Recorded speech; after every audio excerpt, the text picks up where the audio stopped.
the people who loved them the most. And this is definitely true. With Sally, just looking at the list of speakers, you see all the people from the many areas of her life that loved her. She was a wife, a mother, a sister. She was involved in many community organizations. She was a grandmother, a mother-in-law, a friend, a church member, and so much more. And so our first speaker is Sally's husband, Peter Roman. He's going to stay seated where he is. Can we turn off the slideshow while the speakers are talking? I know it's sweet to see all the things.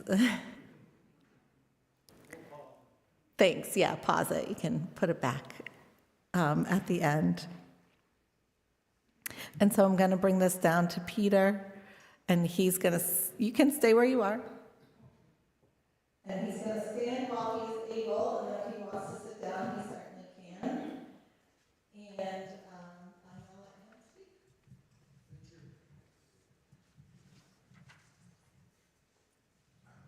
Sally told me several times that when she was a little girl, she was afraid that no one comes to her funeral.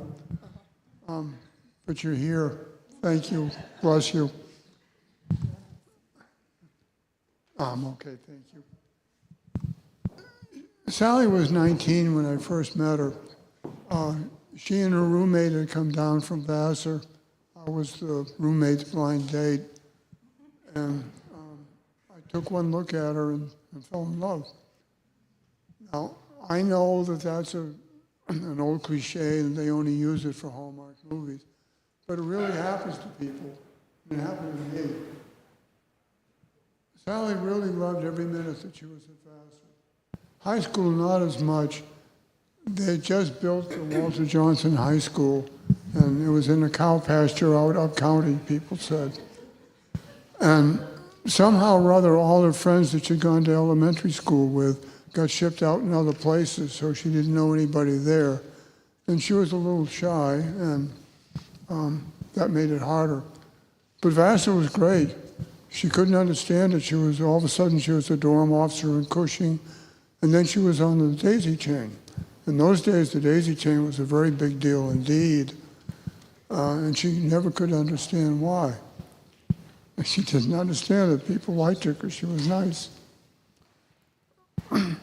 Anyway, I was very patient at my age, so I waited until she was 20 to ask her to marry me. And she just looked a little startled and smiled that nice smile of hers and patted me on the arm and changed the subject. So I did it some more, and then I was shipped off and I was overseas for a year and came back, and I was in Camp Lejeune, North Carolina. If you measure it, it's a couple of 100 yards short of 365 miles from the north gate of Lejeune to Kensington, and then another 200 miles to Poughkeepsie. So as the saying goes, faint heart never won fair lady. So I got on the road and got going. Well, a couple of 100 more times of nice smiles and pats on the arm. And she did invite me to her senior prom, though, so I figured she'd like me at least. We were sitting in the 1789, that bar and restaurant that's just outside the Georgetown campus. And we're sitting in the back booth, and she was talking about her college thesis. And Lieutenant John Grattan, all 5'5" of them, decided he wanted to sing. It turned out that he could sing. He had a trained voice and he could sing Verdi. So he walked over to the jukebox and pulled the plug. And there was a commotion, and the Georgetown students stood up, and then the Marines stood up, and the Georgetown students sat down, and then Grattan proceeded to sing. And Sally was kind of peeking around over my shoulder because she thought it was a pretty good show. And then we went back to talking about Chile's economic prospects. And she said that she really wanted to go. She had fallen in love with the country and wanted to see what it was like, but kind of timid about going that far by herself. So I said, I'll go with you. And she said, we couldn't do that. My mother would have a cow, would have to be married. I said, that's a good idea, too. And she paused and said, okay. And off we went for the next 58 years. Sometimes it was boats against the tide, but most of the time the tide was with us. Some of the people here today are going to talk about all the good stuff she did. She originally came to Washington because she won what they had, fellowship back in those days, where people got appointed to government jobs if they passed high enough on an examination. So that at least got her into Washington, which is why we managed to get married. But I thought that she was perfectly calm, and she wasn't. Sally's a warrior, and she made lists. We were married for like 2 weeks, and I said, open the mail, will you? She said, you got a letter from the Navy Federal Credit Union, you're overdue, you're overdrawn. And I said, no, I got a couple of checks in my sock drawer, I'll deposit them tomorrow. Silence, and I said, Peter, dear, give me the checkbook. And I didn't see it for another 50-odd years. But she was organized. She wrote lists. She planned how the meetings were going to go, who she could talk to, and little things like how she could maybe talk somebody into doing something they didn't quite want to do. And off we went. The one thing that I didn't mention in the obituaries, and the speakers probably won't hit, at one time she was the chairman of the Vassar book sale. Back in the 70s, book sales were a big deal, and the State Department wives had book sales. It was very prestigious and was in the State Department. Well, what Sally would do was go downtown and talk to Oliver Carr or one of the big developers and get them to loan her a building that had almost completed, but you could still use the ground floor for book space because it hadn't been petitioned out yet. And then she'd go to the fire marshal, and then she'd go to the permit people, and then she'd call the moving vans and get the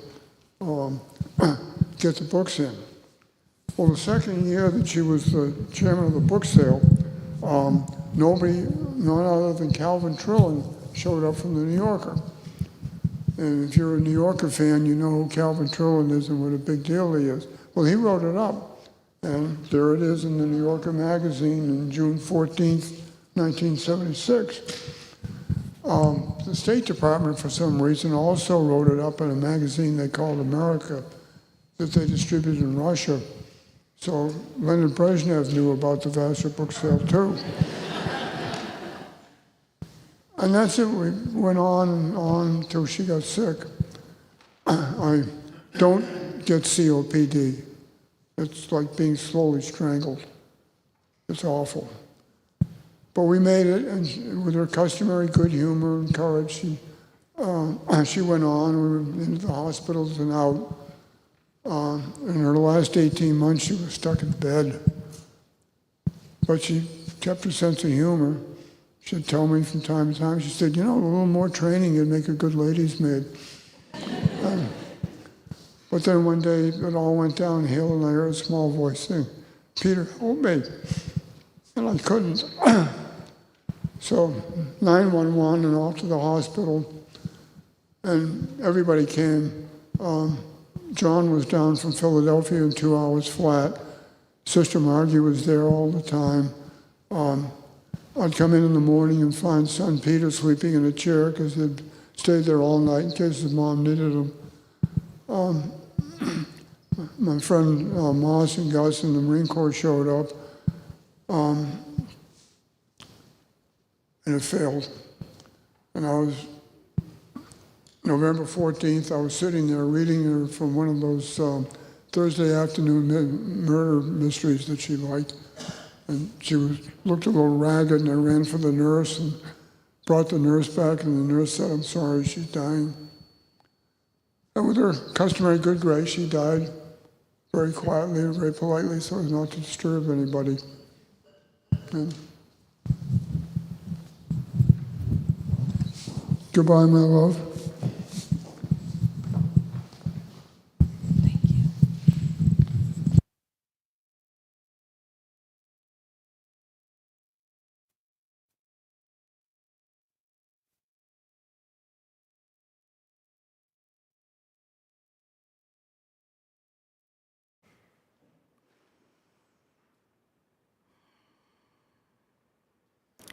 And so it goes with all the many facets of a person's life.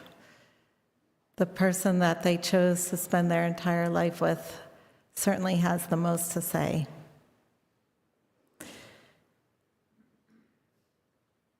And then there are those who knew her in a different capacity. And so I'd like to invite Roy Priest up to speak. Roy is the chairman of the Housing Opportunities Commission of Montgomery County. Good afternoon. I'm Roy Priest, and I am the chair of the Montgomery County Housing Opportunities Commission. And I heard stated that your husband got the longest time to say something. So that means you be quiet and be short. So I'll try to do that. But as part of that, I'd like to ask Jackie Simon if she would come up here with me. And the reason I'm asking Jackie Simon, because Jackie Simon was the chair of the Montgomery Housing Opportunities Commission, I think right after the period of time when Sally was. Sally served as the chair of the Montgomery County Housing Opportunities Commission for 10 years. She started in 2007 and ended her 10-year term in 2017. But she wasn't through. She then went on the board of the nonprofit that we have called the Housing Opportunities Community Partners. And she served on that board until she left in 2022. And she served as the vice chair of that organization. It was interesting. I was thinking about when did I first meet Sally? Because it wasn't at HOC. I met her when she worked at the Maryland Park and Planning. And that's where I came to know her. And the thing about it was, once you met Sally, you never forgot who she was. It wasn't having to be a long period of time, but she made such an indelible impression on everybody that she touched. And so with that, it was great to reconnect with her through the work that she was doing, because she was instrumental in setting up what was called the Academy at HOCP, which is the group that provides the resident services component of what we do. And just an example of the kind of programs that that academy runs is the adult, I can put my glasses on, the Adult Education and Workforce Development Program, the Small Business Development Program, the Youth Enrichment Services Program, which also is responsible for STEM, and also the Tony Davis Memorial Scholarship Fund. And this lady was also very instrumental in that as well. And so we had a great partnership with Sally. Not only was her leadership as chair, a member of the commission, because HOC right now is a $500 million corporation in Montgomery County and the largest housing developer in the county. And we serve both as a housing authority, as a housing finance agency, and as a real estate developer in the county. And so we produce the most housing of affordability and mixed income housing in the county. And Sally was instrumental in leading that direction that the authority went into. And so I want to just thank the family for allowing her to spend so much time with us and giving so much back to the community. Is what she had really, her empathy for was for, and her pride was in doing the work in community. Jackie, you knew Sally very well, so why don't you just say a few words, and we don't have much time, but. Okay. I just remember the first time I worked with Sally. I was an employee of HOC in the late 1960s and early 70s when she was a leader in the League of Women Voters. And when HOC was first buying property that was scattered site, in some cases and in some communities, neighbors threatened to burn those houses down. And I would call Sally and say, Sally, we've bought a house in Precinct X, and we have off-duty policemen occupying the property or protecting the property until a family could move in. You can imagine the pressure on the family that would move into that house. And Sally would call the neighbors together that lived closest to that property in the precinct and educate them to what was happening, and then ask them to support that family emotionally. And so those neighbors would come together and meet with other neighbors in the civic association and say, if we're not upset and threatened, who live closest to this property, why should you feel upset 3 miles away?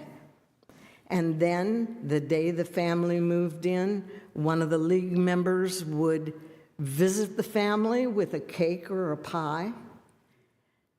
Another league member would come and take them to the first PTA meeting if they had children in school. And then she'd solicit another member to come and go to the first civic association member with them. And believe me, when I dealt with the neighbors, I preferred to meet them in church on Sunday first. They were the same neighbors, but I would prefer to meet them next at the PTA. And the last place I wanted to have to meet with them was the Civic Association.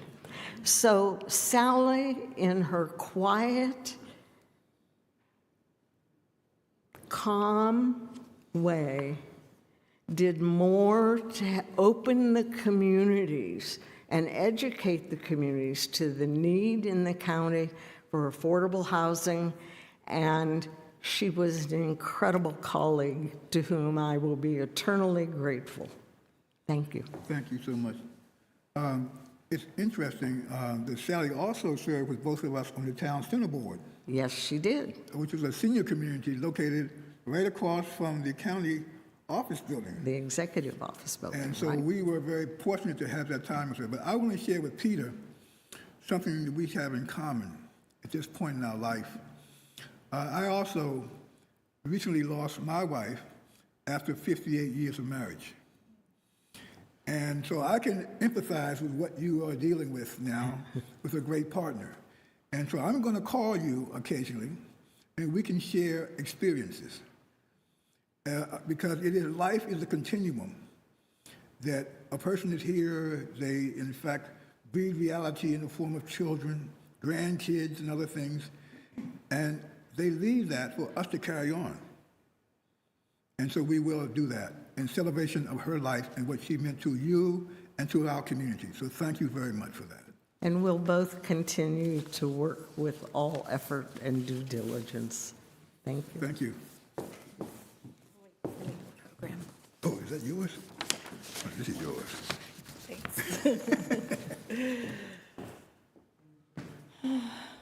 Look at Sally still bringing people together. That's amazing. Now I'd like to invite up Jeffrey Zonst, former chairman of the Maryland National Capital Park and Planning Commission. I don't know if I said your last name right, I'm so sorry. It's okay. How do you pronounce it? It's Zions. Zions. It's pronounced like Smith, only different. Got it. Thanks. I'll be short. I've been short all my life. That's not true. In the 3rd grade, I was tall. But after that, it's all downhill. My career overlapped with Sally. I worked at Park and Planning from 1974 to 2006. We have a couple other park and planners here whose careers overlapped. Lynn Coleman is here, Phil Perrine, Melissa Bannock, and I'm sure there are others that are around. I'm going to mostly read what I have so that I can remember what I want to say. I met Sally before she was employed at Park and Planning. She was the League of Women Voters president for a time, and I worked on the county growth policy with some characters named Dick Tustian and Drew Dietrich. The early 80s was the time of incredible growth for the county, like about 10,000 units a year. Just to give you an idea, if we produce 4,000 units these days, that's a lot. The League was very much interested in what we were doing before she was hired. I recall being impressed with her for her insights on housing issues. She was hired by the Research Division in 1988. Research Division was a data collection group. We gathered facts on urbanization, population, households, dwelling units, at-place employment. We were also sort of an in-house consulting group for the department doing profiles of areas in the process of master plans. We had demographers, statisticians, computer programmers, and economists on the team. We were numbers people. I'm proud of it. Kind of a little different from today. Sally fit right in, except for one stereotype. Academically, Sally's major from Vassar was in economics. Now, economists have been described as people who like to work with numbers, but lack the personality to be accountants. That didn't describe Sally. Sally was compelling in her number-backed arguments. She was never afraid to politely challenge someone else's assertion by a quiet statement that she said more than a few occasions. Well, I don't know about that. Followed by a detailed takedown of somebody else's statement. She worked in the research division during the entirety of her career. I was in different divisions during her tenure. But we worked a lot together. I don't remember interviewing her for the job, but we had a standard question for job interviews within the division. That question was, would you recommend using a multiple regression with highly correlated independent variables? If you didn't fall out of your chair, you were okay. But if you explained your way through the statistics of that problem, you got hired. Sally was hired. Peter told me Sally considered me one of her mentors. That really surprised me. That's not the relationship I recall. She was her own person. We learned from each other. She was meticulous in everything she undertook. With people, she was amazing. The words empathetic and caring come to mind. Like every quant, she thought that if somebody disagreed with her conclusion, she could convince them to change their mind if that person made the time to be properly educated by her. Everyone around her could learn how to treat people with dignity and respect by observing her. She was also a bridge player with us and Lynn Coleman and a whole number of people. We used to have an hour for lunch for a while with Park and Planning, and then it was reduced later on. But you get to know somebody playing bridge, and she was methodical at it and nice to have as a partner. I feel compelled to tell one story. Early in my career, I was in a meeting with the large-scale developer and other research staff. The staff was comprised of 3 men and 1 woman. The developers team were all men. We told them about demographics and urbanization trends and forecasts in the area they were considered building. After the meeting, the principal developer walked around the room, shook hands with everybody, including me, telling each person how significant their contribution was to the meeting. The woman in the room was my superior.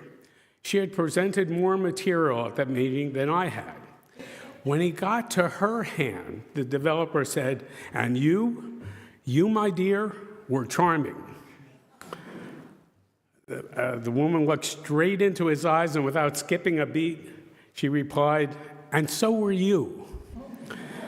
I saw the developer's jaw drop to the floor as he realized how insulting he had been. Now, the woman wasn't Sally, but I sure could have been. That would have been her style. She saw affordable housing as a critical need in the county. She looked to enhance the moderately priced dwelling unit provision of the zoning ordinance. Throughout her career, her knowledge and skill and analytical abilities were such that the county council staff hired as a consultant after she left Park and Planning to evaluate the program. We were friends and socialized outside of work. My wife, Wendy, knew Sally and Peter, and Wendy is a retired optometrist. Some years ago, Wendy had a coworker who was in tears about her living conditions. She was missing work to take care of her kids. The kids were having severe asthma attacks because of mold in her apartment. The coworker lived in HOC housing. Wendy called Sally, and Sally was the chair of HOC at the time, and that HOC resident had a clean new apartment within a week. Sally was a wonderful coworker, a great friend, and among the best human beings I've known in my life. Thank you.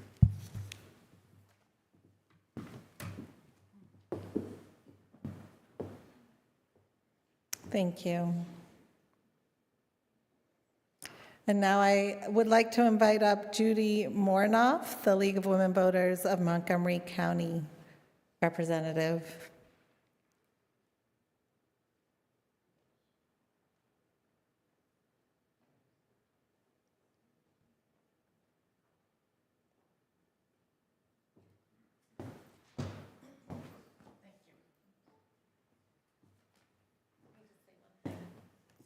Sure. So we did just get a beautiful renovation for those of you who this may be the first time seeing our sanctuary. And part of the renovation was this beautiful ramp over here for those who have mobility issues. So please feel free, take the extra time, walk up the ramp if that is easier for you, or down the ramp. Sally and I first met in the 1970s on the board of the League of Women Voters, where we worked together for many years. In addition to being on the board together, we were both members of the Bethesda Potomac discussion group or unit, which met in Kensington. And there, Sally was a discussion leader, particularly skilled at making people feel welcome, in getting people who were reluctant to speak to participate, and in summing up the group's conclusions. As president, and I think in all the other ways in which I worked with her, she was warm and welcoming and diligent and extraordinarily effective. But I want to talk about two as a friend. After I, much years after her, was president of the League of Women Voters, I was invited to join a group called the Lunch Bunch, which met once a month for lunch and wonderful discussions about leagues and books and travel and local and national politics, not necessarily in a nonpartisan way. And when Sally's COPD worsened and she was no longer comfortable navigating restaurants, we decided to keep having lunch together once a month at her house, taking turns supplying sandwiches from Balducci. And I think we became even closer friends through that one-on-one opportunity to talk about the League and local and national news and our families and our high school and college and work experiences, and to share books, especially mysteries about our favorite Bruno the French policeman. And I'm really missing Sally and our first Friday lunches.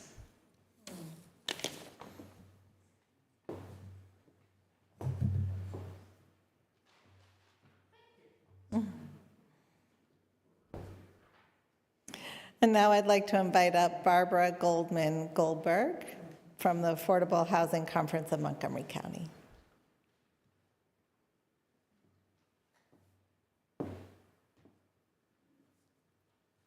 Thank you. If Ralph Bennett would join me, I'd really appreciate it. Ralph and I have known Sally for quite a long time, not just at the Housing Opportunities Commission, but also with the Affordable Housing Conference. And like Jeff, I have notes, but not because I'd forget, but because I'm afraid I'd get too emotional if I didn't stick to a script. So bear with me. But I think a lot of it ties in with a lot what Roy said and also with what Jeff said. And then I think Ralph probably might, if you'll indulge him, Peter, just to say a word or two. When Peter called me and asked me if I would speak, I was really so honored and surprised. And I thought to myself, how do you do a eulogy about a go-to person and someone who was a true friend? And perhaps all of you have a go-to, and Sally was mine. And what I am hearing today is she was the go-to for many, many people. Upon reflection, I met Sally back around 1989. I was pregnant with my youngest daughter, and I had recently been appointed to HOC, and Sally had recently been hired, I think by Jeff, at Park and Planning. Sally swiftly became the key connector. She served as the bridge for information between agencies. She was the go-to. Having been at Park and Planning for only a year, she quite naturally made herself invaluable to all who searched information. But she provided information with direction, meaning, and soul. And opinions. I think Jeff might agree with me on that. Her insight, her research, and the ability to breathe life and feeling into the data were the reasons. It was no longer just numbers, not for Sally. With the numbers came compassion, compassion with a direction and a guide to take action. And that's why and how Sally first became my go-to. So when we were forming the Affordable Housing Conference, the board in 1991, we were overjoyed that Sally immediately agreed to be part of our family. But initially then, I had no idea that someday I would have the honor to call her my friend. You know, I've always wrestled with the expression, God takes the best ones, often before their time, because he needs angels with him in heaven. But what about those of us who need them here? Like an angel, no matter what the time of the day, or as Peter can probably confirm, even late at night, Sally was always there for us. She provided the information, the data, and advice with unwavering dedication and friendship. She was more than an exceptional resource. She was a deeply committed public servant devoted to the planning department, to HOC, to the Affordable Housing Conference, and most importantly, to the well-being of the entire county community. But above all, she was a beloved friend to everyone who had the privilege of knowing and working with her. Her many years at the Planning Board and HOC were nothing short of exemplary, and upon her retirement, she left behind a void that was indeed a challenge to fill. That's not to diminish any of you here who are incredibly talented and remain at the agencies, not hardly. But those who worked with Sally will agree, her absence and the void were felt then just as they are felt deeply now. After she retired from the planning board, it was no surprise at all that our former county executive, Ike Leggett, recognized her talents and wisely appointed her to HOC. Though our times there did not overlap, I can say with absolute certainty that of all of us at the affordable housing community were thrilled so she could continue her consistent excellency and unwavering dedication. In just one word, Sally was invaluable. Even when the illness prevented her from attending meetings or summits, she continued to send me notes. I guess notes that she was taking, Jeff. I don't know. But they were messages that I cherished, not just because of the invaluable insights that she shared, but because they reflected her deep and an abiding care. Sally was truly a remarkable individual whose commitment to improving lives set her apart. In Judaism, there's a beautiful expression that feels especially fitting today, so please indulge me. May Sally Vance Roman's name and memory be forever blessings. We owe her so much for her friendship, her service, and her tireless efforts to improve the lives of countless Montgomery County residents. She was our invaluable go-to angel. Rest in peace, dear friend.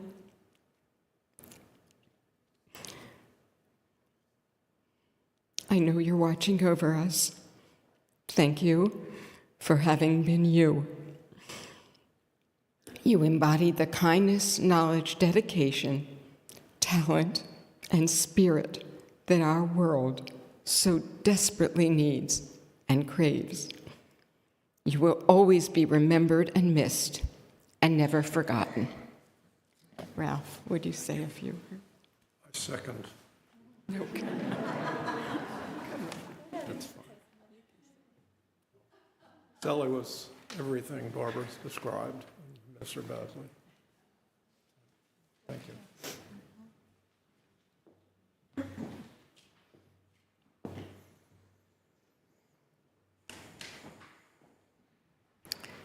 So when I met with the family, I said, how about 4 speakers? They said, no, 7 or 8 is good. And I said, okay. Okay. And then they snuck in a couple extras, which is just a testament to Sally's life and all the people who she was touched by and who touched her. And so now I'll invite Sally's sister, Margie Kay, up to speak.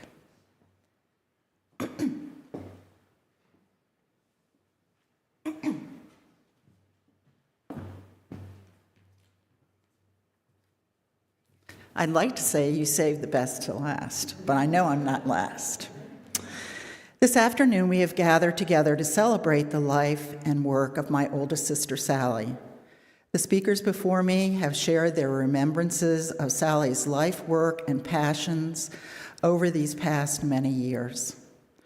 Much of her work has had and will continue to have a lasting impact on those who knew Sally as well as those who did not.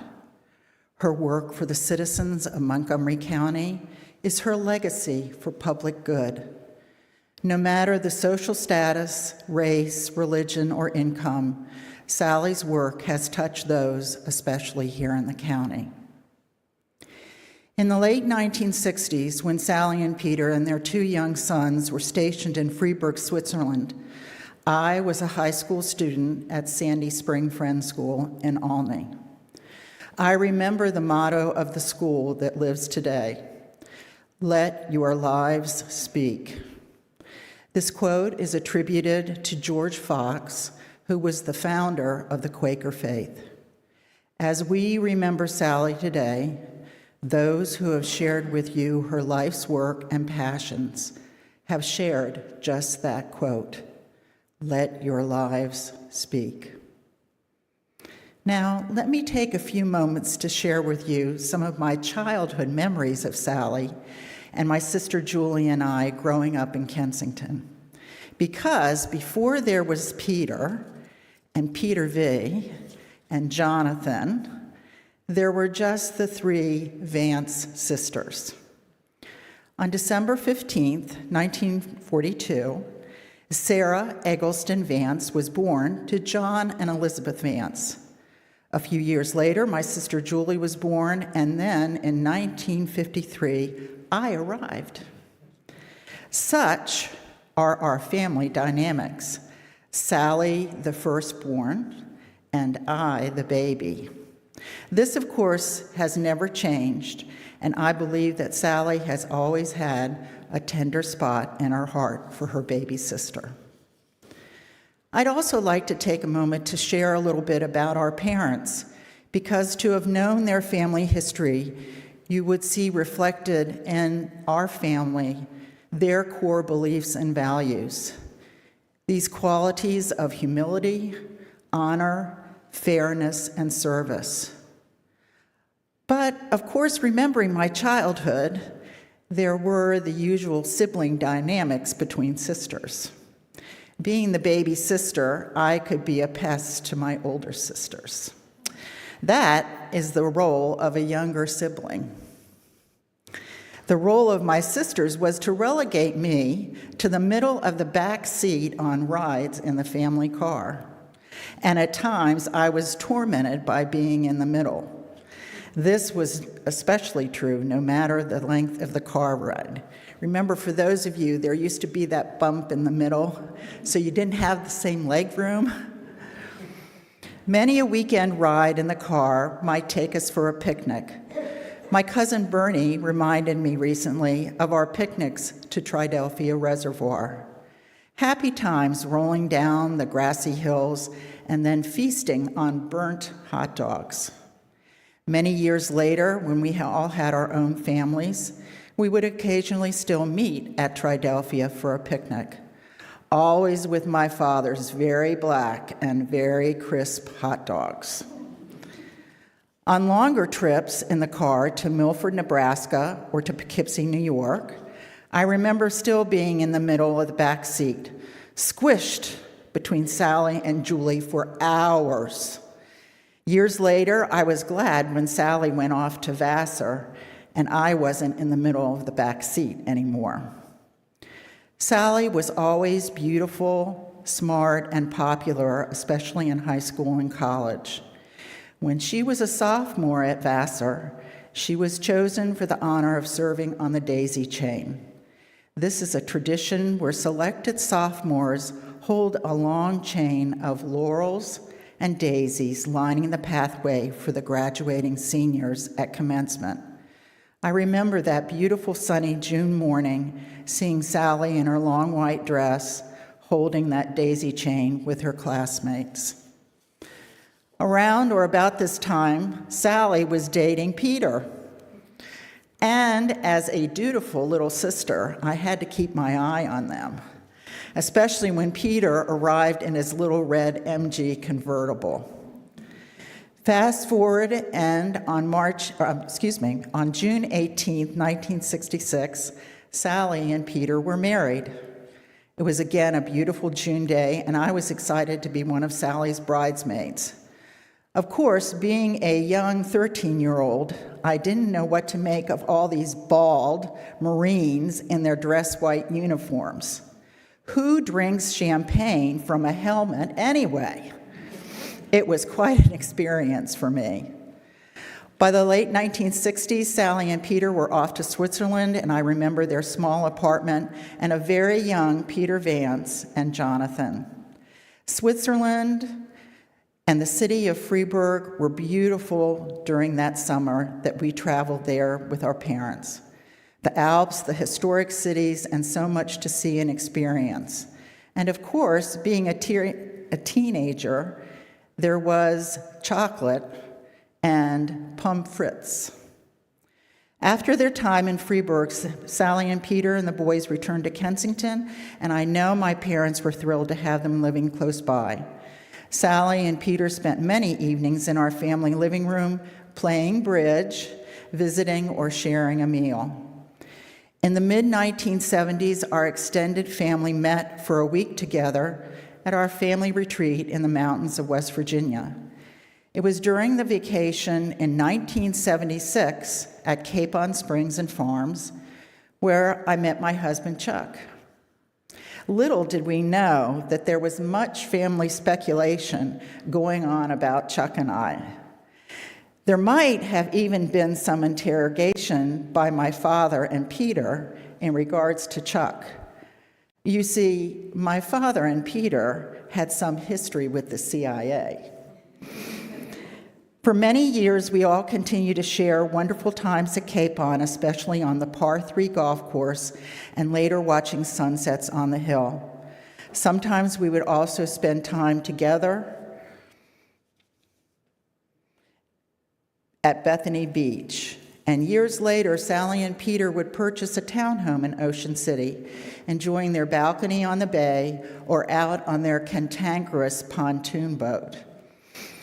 A good book, some classical music playing in the background, and maybe also the New York Times crossword puzzle were always favorite pastimes for Sally. For many years, when our mother was alive, you could find Sally and my mother chatting on the phone after work in the afternoon.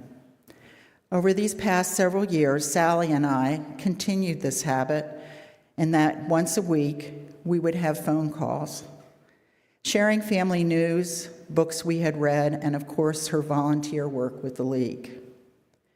During these past months, since Sally has been gone, I truly miss the 4 o'clock phone calls and the opportunity to talk and share. How the world has changed all these years, but still there is and always will be a bond of family and sisters. I will always have a special place in my heart for my big sister. Love you, Sally.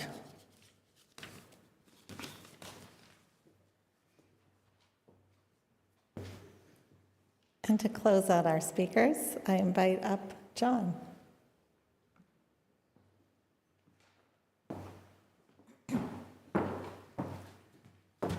Dad is flashing his watch to me.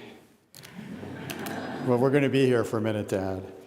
I did not write out my remarks. I'm a very loud person, so please tell me if I'm deafening the people. I didn't write this out, so this maybe was a mistake, so we'll see how this goes. I do want to thank everybody for coming. I want to thank you from the family for your love, for your friendship, for your support of Mom all these years, your names, to see you all up here today. You are all part of our story, too, and we really appreciate you being here. I wanted to honor Mom by maybe telling you something about her that you don't know. We've heard a lot about her, but she's a very private person. That's really one of her defining qualities, was how private she was. And when you meet her, you know, you see the blazing blue eyes and you feel the competence. And we've heard about her integrity and her values, her commitment to service. And these are all defining parts of who she was, and she was that to us too. But she was a very brave person, and that's a thread I've heard through this whole day, and I wanted to make that really clear. So when she moved here from college and she came back to Montgomery County, She took a job, as Dad said, as what is today the Presidential Management Fellow, and she was a young woman in the federal government at a time when the federal government really didn't want to hear women's voices. And this was a very brave thing for her to do. We've talked about her time in Fribourg, and when she moved to Fribourg, she moved with a husband. I can't look at you, Katerina. Don't look at me. Of 3 years, my brother was 1, and Mom was 7 months pregnant with me, and she moved to a foreign country where she knew nobody, where Dad was going to be working all the time, where she communicated in French to the outside world, and he communicated in German, and how could they build friendships and a home there, and that's what she did. When she was in her mid to late 30s, she went back to work. And she went back to work and she started at ground zero. She started, I don't even know if she made more than minimum wage. She started at nothing. And for a person of her accomplishment to start over at that point in their lives is remarkably brave. And at the end of her life, she still wanted to stay connected to all of you, to her friends, to her family, to her service, to her work. And she did that. And it was very brave. I wanted to end with a parable. I don't have one. That'd be pretty cool if I made up a parable right here, right? That's actually not going to happen. So what I wanted, I want to say one more thing before I tell you that. But the other thing that I think it's important to say about Mom is, for me personally, right, growing up in her house as her son, that we had times in our lives that were hard. We didn't have more hard times than normal. Maybe we might even have had fewer. But there were hard times, and sometimes there were really hard times. And when there were really hard times, what would happen is I would sit with Mom at the dining room table, and we would talk. And she would talk to me as long as I needed to talk, and she would be calm, and she would be dignified, and she would be patient, and she would be open-hearted but not sentimental. And together we would try and figure out what the contours were for this problem and how to deal with it, and always, always how to move forward and how to be brave. And so that leads me to the parable. So many of you will know this. This is David Foster Wallace gave a commencement address at Kenyon College, which was my alma mater. Mom loved Kenyon. Mom loved Vassar. I loved Kenyon the same way Mom loved Vassar. And he tells this story. 2 fish are swimming in the water, 2 young fish. And as they're swimming around, an old fish swims by, and the old fish says to them, let me step back for this, "Hey boys, how's the water?" And the 2 young fish keep swimming, and after a while, one of them turns to the other and says, "The hell is water?" And the point is that life is blinding and dazzling and overwhelming, and it can grind you down, and it's sort of easy to forget what your values are and what your purpose is and what your intent is in this life. And I didn't hear this parable until many years later, till probably 15 years later when Mom was already sick. And I remember hearing this, and I found it profoundly moving. And I couldn't figure out what was so profoundly moving about this. And what I realized was, all those years sitting at the dining room table, that was exactly what Mom was trying to communicate to me. She was trying to communicate to me how you maintain yourself and your values, and you invite people in, and you be part of the community, and you don't isolate, and you grow together, and you always, always try and move forward. And you say to yourself, this is water. Thank you all again for coming. We really appreciate it. Thank you.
My name is Ed. I am one of Sally's nephews, and I was asked to give a blessing at the end of our time together. I was thinking a little bit about my memories of Aunt Sally, and in our family, my mom evoked it, but one of the things that's been a hallmark across time is gathering together at the beach. And I was thinking about one of my most profound memories outside of holidays being together, Thanksgiving and Christmas, was being at the beach. And I don't know why it was so, but it always ended up when I was 7, 8, 9 years old, that it was Aunt Sally and I that were riding the waves in the ocean together. I don't know where everybody else was. I don't know why it was just the two of us, but I have this profound memory of being in the ocean with Sally. And we'd be bobbing up and down. It's probably most of the profound conversations that I had with her as a younger kiddo were there. And in thinking about something to bless and send us with, it made me think about, sorry, I got to put my preacher hat on a little bit, thinking a little bit about in the Gospel of Mark, there's a story of Jesus with his friends when they're out on the water. And they're kind of bobbing up and down, and the winds sweep up a little bit, and the waves start crashing a little bit, and they start to get scared. Like they're terrified. Jesus is pretty calm, but they're terrified. And I remember, it's the beach, and there are times when we'd be riding out there on the waves, and like for an 8-year-old, was getting scared out there in the water. And there was something about being with Sally next to me that took away that fear. She might have been terrified. She didn't let on to it. She didn't give any of it away. But there was something about as we're bobbing up and down, or as the waves started to crash a little bit more, that just like it felt okay because Sally was there. And you've heard that throughout our time, that like that's the kind of person that she was. When Jesus was out there with his friends and they were scared also, he spoke to still that storm. He said, "Peace and be still," the kind of same thing that Sally did with her very presence. He did with his words. His words reassured his friends. They reminded them that his presence was enough to remind them that they weren't going to be alone, and that there was an abundant love of God that would never leave them. And so as we go into these days ahead, without Sally to bob up and down on the waves or to ride out the ones that are a little rougher with us, I offer these words and invite you to receive this blessing. May God keep and bless and sustain you. May you experience the presence of God when the rough times feel like they are too much. May God abide with you in the ebb and flow of all of your days. And may you remember that you are never alone, and that God is ever present with you, going ahead to make the way for you. Amen.